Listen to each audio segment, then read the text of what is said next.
పోలీసుల సత్వర స్పందనతో ఆర్టీసీ బస్సులో ఓ మహిళ పోగొట్టుకున్న 4 లక్షల రూపాయలు రికవరీ అయ్యాయి. నెల్లూరు జిల్లా సంఘం పోలీసులు సదరు మహిళకు డబ్బులను భద్రంగా అప్పగించారు. అనంతపురం జిల్లా ధర్మవరానికి చెందిన కంచర్ల భవానీ తన అల్లుడికి ఇవ్వడానికి 4 లక్షల నగదును బ్యాగులో పెట్టుకుని బద్వేల్ నెల్లూరు ఆర్టీసీ బస్సులో ప్రయాణించారు. బస్సు బుచ్చిరెడ్డిపాలెం చేరుకునేసరికి బ్యాగు కనిపించకపోవడంతో ఆందోళన వ్యక్తం చేశారు. సంఘం వద్ద దిగిన కొందరు ప్రయాణికులు వారి సామాన్లతో పాటు బ్యాగ్ కూడా తీసుకెళ్లి ఉండొచ్చని భావించి ఆర్టీసీ సిబ్బందిని ఆశ్రయించారు. వారి సూచన మేరకు సంఘం పోలీస్ స్టేషన్లో ఫిర్యాదు చేయగా భవానీ ప్రయాణ టికెట్ ఆధారంగా పోలీసులు దర్యాప్తు చేపట్టారు. సంఘం వద్ద ఓ బ్యాగు గుర్తించగా అది తనదేనని భవానీ చెప్పారు.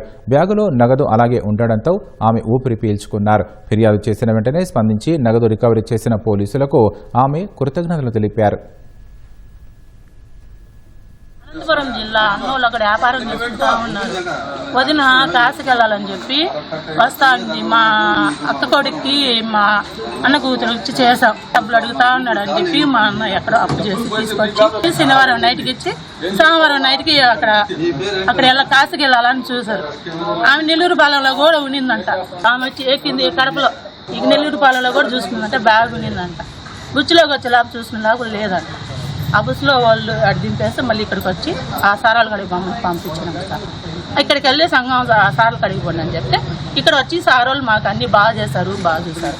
ఇంకా నా డబ్బులు దొరికాయి మాకు. మా సారోళ్ళు అందరూ మమ్మల్ని బాగా చూస్తున్నారు, బాగా చేస్తారు.